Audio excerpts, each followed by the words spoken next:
Les pages de la Bible ne se contentent pas de narrer des histoires de foi et de promesses. Elles dévoilent aussi les racines de conflits qui ont traversé les millénaires. À travers ces récits, nous rencontrons des personnages et des événements qui ont façonné l'identité des nations et le destin des peuples. Mais qu'est-ce qui alimente cette rivalité si intense entre Juifs et Arabes? Quels sont les mystères cachés derrière leurs histoires entremêlées, qui résonnent encore aujourd'hui? Avant de poursuivre, si ce sujet vous intéresse, n'oubliez pas de vous abonner à notre chaîne Mystère Divin pour nous aider à atteindre notre objectif de 1000 abonnés d'ici la fin de l'année.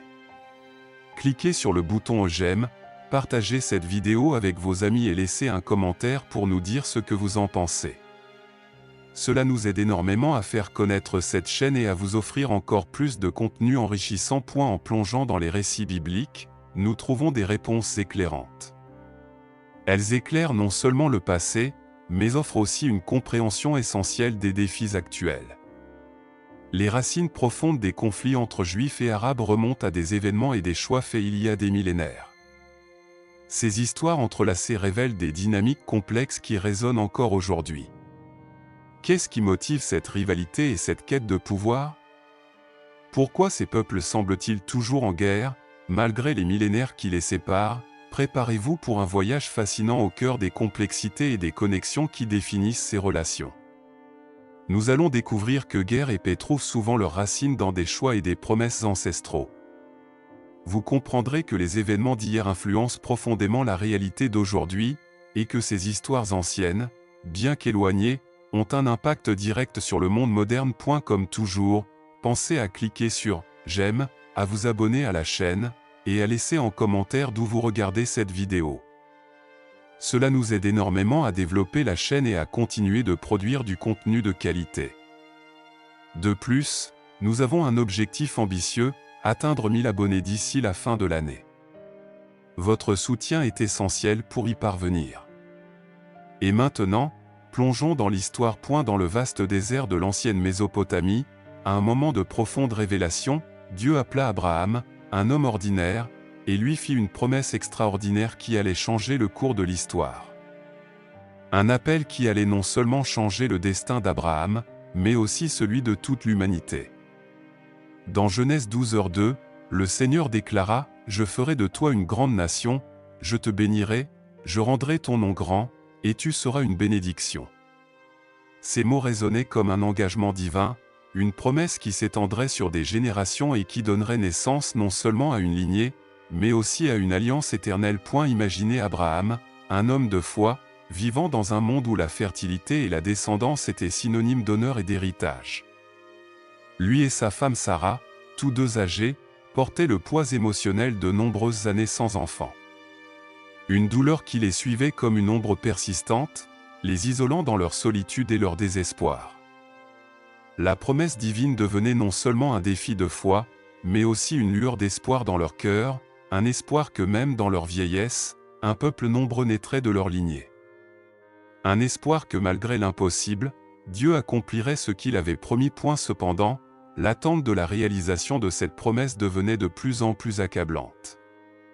La stérilité de Sarah, une question angoissante qui la tourmentait nuit et jour, commençait à éroder leur patience et leur foi. La situation était un lourd fardeau, et les années passaient sans solution. Au fil des années, chaque cycle menstruel sans grossesse était un rappel implacable de l'impossible. L'impatience et le doute commençaient à s'immiscer dans leur vie. Sarah, dans un moment de désespoir et de réflexion, se demanda comment cette promesse divine pourrait se réaliser, si tout semblait conspirer contre elle. Dans un acte de désespoir, Sarah commença à envisager des solutions humaines à un problème qu'elle croyait divin. La promesse de Dieu semblait de plus en plus lointaine, une lueur d'espoir devenue presque inaccessible. Sarah, en proie à des années de frustration et de désillusion, commença à se demander si elle pourrait jouer un rôle dans l'accomplissement de la promesse divine. En réfléchissant aux normes culturelles de son époque, elle se souvint qu'une femme pouvait proposer sa servante comme concubine à son mari, dans l'espoir de garantir une descendance. Une idée qui, bien que radicale, semblait être la seule alternative dans un monde où la fertilité était perçue comme un don divin et une obligation sociale. Un après-midi silencieux, alors que le soleil se couchait à l'horizon, Sarah s'approcha d'Abraham avec un mélange d'hésitation et de détermination, et lui dit, « Le Seigneur m'a empêché d'avoir des enfants. Va vers ma servante Agar, peut-être que j'aurai un fils par elle. » Cette suggestion, née du désespoir, semblait être une solution pragmatique dans un monde où la fertilité était perçue comme un signe de statut et d'honneur. Dans la culture nomade de l'époque, la procréation était essentielle à la survie, et utiliser une servante pour concevoir des enfants était une pratique courante et même attendue pour assurer l'héritage familial. Agar, la servante égyptienne, était disponible. La proposition de Sarah, bien que venant du cœur de la frustration, semblait aussi être une tentative de faire avancer la promesse divine. Abraham, pour sa part, accepta la suggestion de Sarah, peut-être plus par amour pour elle que par une véritable conviction de chercher une autre solution. Mais ce qui semblait être une réponse à la douleur de Sarah allait rapidement compliquer les relations au sein de cette famille. Lorsqu'Agar tomba enceinte et que son ventre se mit à se gonfler, la dynamique familiale changea radicalement. Sarah, qui avait cru que cette solution apaiserait sa douleur, se sentit désormais menacée par cette nouvelle réalité. La présence d'Agar, qui n'était auparavant qu'une simple servante, devenait un rappel constant de son incapacité à concevoir. La relation entre les deux femmes se détériora rapidement. Agar, enceinte, regardait Sarah avec un mélange de mépris et de supériorité, tandis que Sarah, rongée par la jalousie et l'insécurité, se sentait de plus en plus dévalorisée. Ce tableau de tension et de rivalité illustre comment l'intervention humaine dans les projets divins, même lorsqu'elle est bien intentionnée, peut engendrer des malentendus et des divisions. Dans un moment de colère et de désespoir, Sarah commença à maltraiter Agar, qui, accablée par la situation, décida de fuir dans le désert, cherchant soulagement et liberté. Agar ne fuyait pas seulement Sarah, mais aussi la pression intérieure qu'elle ressentait, déchirée entre son rôle de mère et l'oppression qu'elle subissait. Dans le désert, Agar se retrouva seule, désespérée, et se demanda si elle allait tout perdre, son fils, sa dignité, et même sa vie. C'est dans cet état de solitude et de désespoir qu'un ange du Seigneur la trouva et lui apporta un message d'espoir. Cette rencontre allait non seulement transformer sa situation, mais aussi celle de son fils. Agar apprit que, même dans la douleur et la marginalisation, Dieu la voyait, entendait sa détresse, et avait un plan pour son avenir et celui de son enfant. Cette rencontre avec l'ange du Seigneur ne fut pas simplement une intervention divine dans un moment de crise, mais une véritable transformation pour Agar. Elle partit du désert, non plus comme une femme brisée, mais comme une femme renouvelée, portant en elle la promesse divine d'un avenir meilleur. Le désert, qui jusque-là symbolisait la solitude et la souffrance, devint un lieu sacré où l'amour et la compassion de Dieu se révélèrent de manière tangible. L'ange ordonna à Agar de retourner auprès d'Abraham et Sarah, lui assurant que son fils, Ismaël, serait la promesse vivante d'une grande nation. Agar, forte de cette nouvelle vision, comprit que ce qu'elle attendait n'était plus seulement une issue à sa propre douleur, mais une mission plus grande qu'elle-même. Lorsqu'elle rentra chez Abraham, l'atmosphère était toujours tendue, mais elle portait désormais en elle la promesse d'un avenir. La grossesse de Agar, bien que source de tension, marquait aussi l'accomplissement de la parole divine. À eu fil des mois, Agar ressentit un mélange d'émotions, la douleur de la relation compliquée avec Sarah, mais aussi la joie secrète d'attendre un enfant, un symbole vivant de la promesse de Dieu. La conception d'Ismaël n'était pas seulement un soulagement pour elle, mais un signe que Dieu tenait parole. Le bébé qu'elle portait devenait le fil conducteur entre les défis du passé et l'accomplissement du futur divin. Ismaël naquit dans un contexte marqué par la complexité des relations familiales. La joie d'Abraham à la naissance de son fils était palpable. Comme il est écrit dans Genèse 16, 15-16, Agar enfanta un fils à Abraham, et Abraham donna à son fils le nom d'Ismaël, le nom qui signifie « Dieu a entendu ». Ce nom, lourd de sens, symbolisait la profonde connexion entre la souffrance d'Agar et la compassion divine. Toutefois, cette joie était ternie par les tensions croissantes entre Agar et Sarah. Et la présence d'Ismaël, le fils d'Agar, commença à alimenter la jalousie de Sarah, la première épouse d'Abraham. Sarah, qui avait autorisé la relation entre Abraham et Agar dans l'espoir d'une descendance, se retrouvait maintenant confrontée à ses propres choix. La rivalité entre les deux femmes se transforma en un affrontement ouvert. La jalousie de Sarah grandissait à mesure qu'Ismaël, encore enfant, devenait un symbole de la promesse divine, mais aussi un centre de tension au sein de cette famille recomposée. Et la vie pour Agar, bien qu'elle ait porté l'espoir d'une grande nation, demeurait difficile. Elle devait faire face à l'oppression de Sarah, dont l'hostilité envers elle ne cessait de croître. À chaque regard, à chaque mot, Sarah réaffirmait sa position, et la relation entre elles devenait de plus en plus insoutenable. Agar, désormais mère, se retrouvait dans une situation où elle ne trouvait aucun réconfort. Ismaël, bien qu'encore bébé, devenait l'incarnation de la promesse divine, mais aussi le centre d'une rivalité qui semblait irréconciliable. La douleur de Agar se faisait plus intense à mesure que la situation se dégradait. Sarah, consumée par la jalousie, intensifiait ses provocations, rendant la vie de Agar insupportable. Dans cet environnement hostile, Agar se raccrochait à son rôle de mère, mais la pression était telle qu'elle n'avait d'autre choix que de fuir. Le départ d'Agar et d'Ismaël ne fut pas simplement un acte physique. Il symbolisait la séparation d'un monde devenu trop lourd pour Agar, qui emportait avec elle son fils, un garçon désormais conscient des complexités de son existence. L'isolement du désert les attendait, un désert qui, bien que familier, devenait un lieu de défi où la survie était incertaine. Mais c'est dans cette terre désolée que Dieu intervint à nouveau. Après avoir été expulsés de la maison d'Abraham, Agar et son fils se retrouvèrent sans abri, loin de toute sécurité.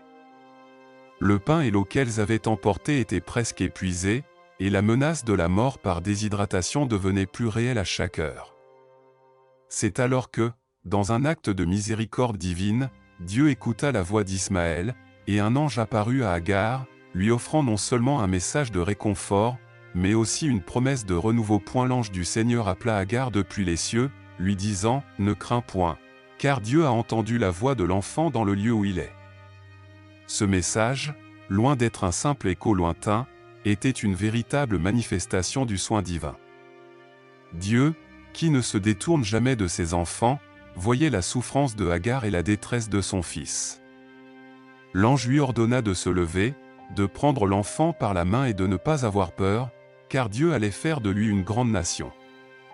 C'est alors que Agar leva les yeux, et dans un acte de grâce divine, elle aperçut une source d'eau. L'eau, symbole de vie et de renouveau, jaillit comme un signe tangible de la providence de Dieu.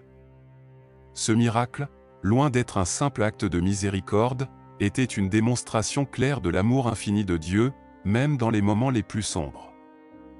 Grâce à cette eau, Agar et Ismaël retrouvèrent leur force, et un nouvel espoir naquit dans leur cœur, là où il n'y avait plus que des espoirs auparavant. Agar, en voyant son fils boire, ressentit une vague de gratitude.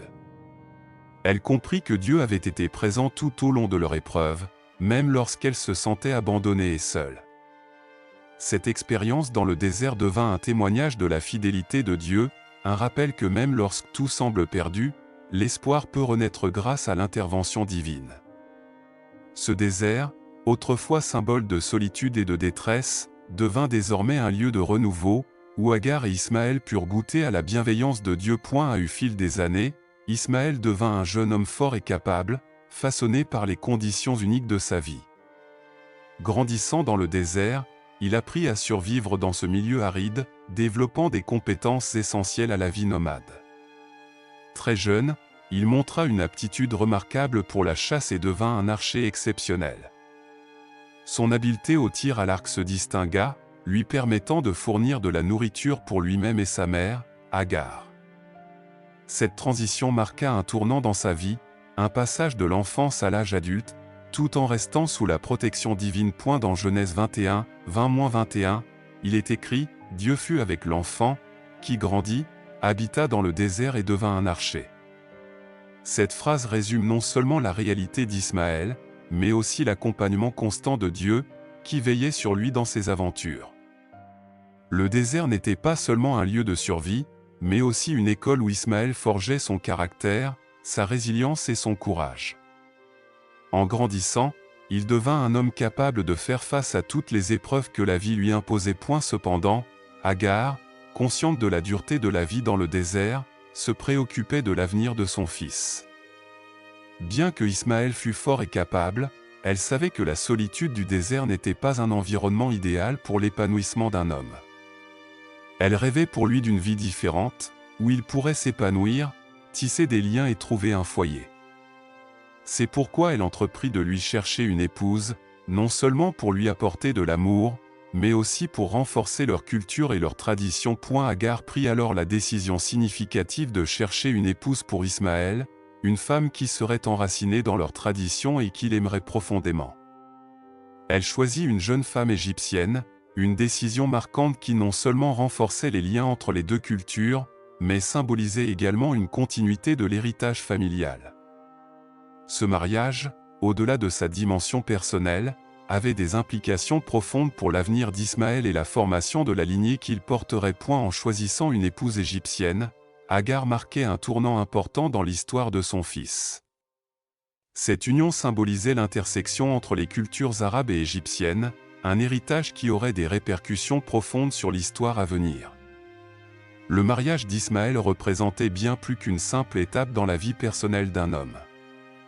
Il annonçait le début d'une nouvelle ère, où la promesse divine donnée à Agar et Abraham continuerait de se déployer, en intégrant de nouvelles dynamiques culturelles et historiques. Ainsi, Ismaël, tout en s'installant dans sa nouvelle vie conjugale, ne s'éloigna pas de ses racines.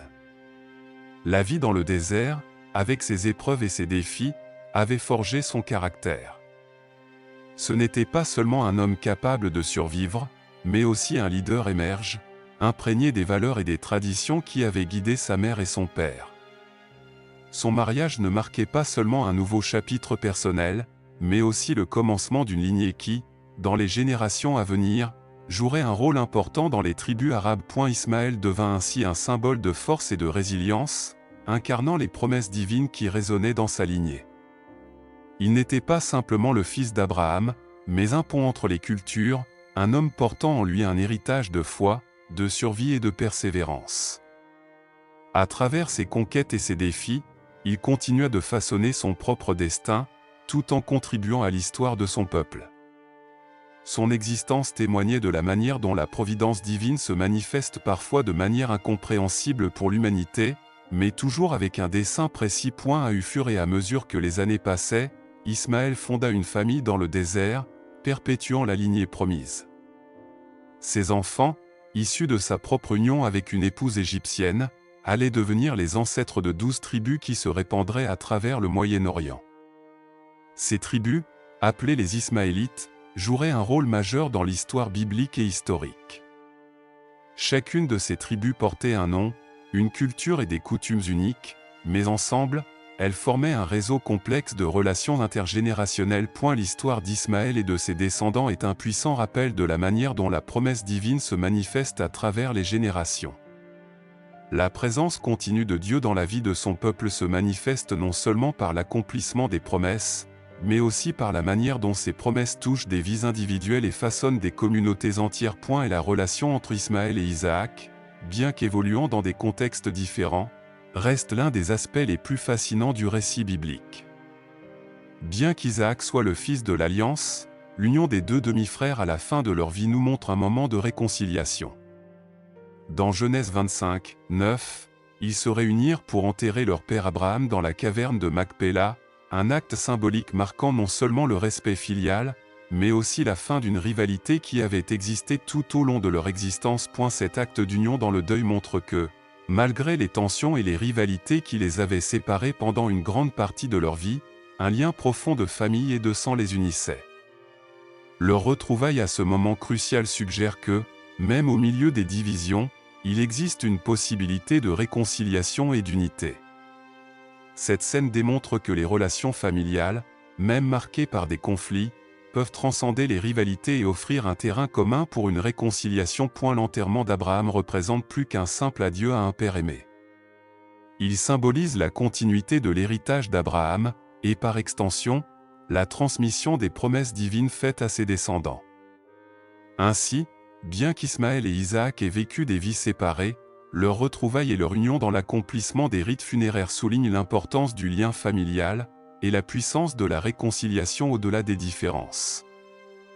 Alors que les descendants d'Ismaël se répandaient à travers le Moyen-Orient et établissaient leurs tribus, les interactions entre les Ismaélites et les Israélites, les descendants d'Isaac, devinrent un aspect important de l'histoire de la région. Au fil des siècles, les relations entre ces deux lignées influencèrent les événements politiques et sociaux, illustrant la complexité de l'héritage qu'elles portaient. Ces tensions, ancrées dans une histoire commune et des promesses divines, continuèrent de façonner les dynamiques entre ces peuples. Dans le contexte du christianisme et du judaïsme, Ismaël est souvent vu comme l'ancêtre de nombreuses tribus arabes, établissant un lien entre ses traditions et celles des Juifs. Isaac, en revanche, devient l'héritier principal des promesses faites à Abraham, mais Dieu ne négligea jamais Ismaël. En effet, il fit des promesses spécifiques à lui et à ses descendants, assurant qu'Ismaël serait également le père d'une grande nation. Les Ismaélites, issus de cette lignée, allaient jouer un rôle de plus en plus influent dans la région et leur héritage continuerait de se manifester à travers diverses cultures et civilisations. Et la connexion entre Ismaël et Isaac demeure significative, non seulement en raison de leur rôle dans l'histoire biblique, mais aussi dans la manière dont leurs descendants continuent d'influencer les événements contemporains. Les tensions historiques entre Juifs et Arabes, issues de cette rivalité ancienne, se poursuivent encore aujourd'hui.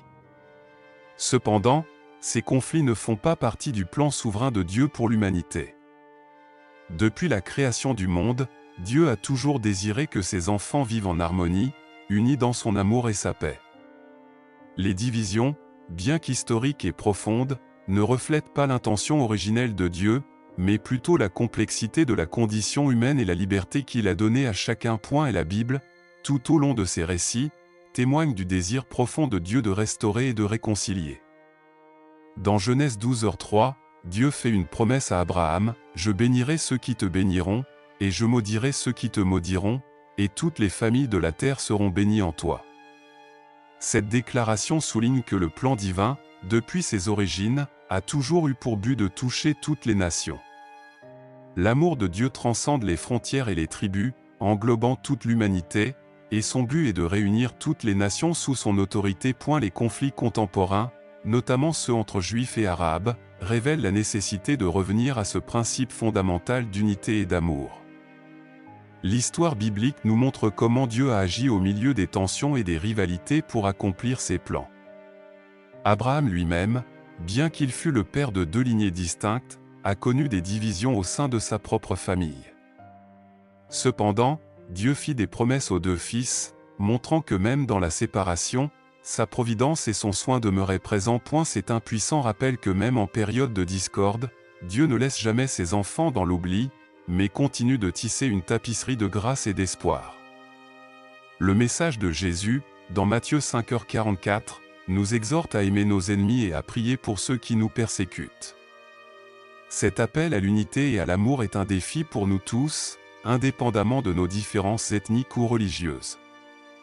La véritable essence de l'enseignement du Christ réside dans la capacité à voir au-delà des rivalités et à reconnaître l'humanité que nous partageons. Et la promesse que, un jour, toutes les nations se rassembleront sous la seigneurie de Dieu est un principe qui doit nourrir notre espérance. Dans Apocalypse 7h9, nous lisons « Après cela, je regardai, et voici une grande foule que personne ne pouvait compter, de toutes les nations, tribus, peuples et langues, qui se tenaient devant le trône et devant l'agneau. » Cette image de diversité unie dans l'adoration de Dieu illustre le plan divin de réconciliation, où chaque voix, chaque culture et chaque histoire trouve sa place. En réfléchissant à ces principes, nous sommes mis au défi de rechercher la paix et de promouvoir la réconciliation dans nos propres vies et communautés. Chacun de nous a le pouvoir d'agir comme un agent de changement, en pratiquant l'amour, la compassion et le pardon. Dans Romains 12h18, la Bible nous exhorte, s'il est possible, autant que cela dépend de vous, soyez en paix avec tous les hommes. cette instruction nous rappelle que la paix est une responsabilité collective et qu'il nous incombe de rechercher cette harmonie, même dans un monde marqué par les divisions. Enfin, en regardant vers l'avenir, nous devons nous rappeler que, bien que les conflits puissent persister, le plan de Dieu est plus grand que toute division humaine. Il est un Dieu d'espérance et de restauration, désirant voir sa création unie dans l'amour. Les promesses faites à Abraham, Isaac et Ismaël ne sont pas seulement des récits du passé, elles nous parlent de la fidélité de Dieu et de son engagement constant à nous guider vers la paix. Puisse-t-on s'inspirer de ces vérités et s'efforcer d'être des porteurs de lumière dans un monde qui a tant besoin de guérison et de réconciliation. Et si vous avez aimé cette vidéo et ces réflexions, n'oubliez pas de laisser un j'aime, de vous abonner à la chaîne, et de cliquer sur l'une des vidéos qui apparaîtront à l'écran. Elles vous apporteront encore plus d'enseignements puissants et de révélations bibliques que je suis sûr vous allez adorer. Merci d'avoir regardé, à bientôt, et que Dieu vous bénisse.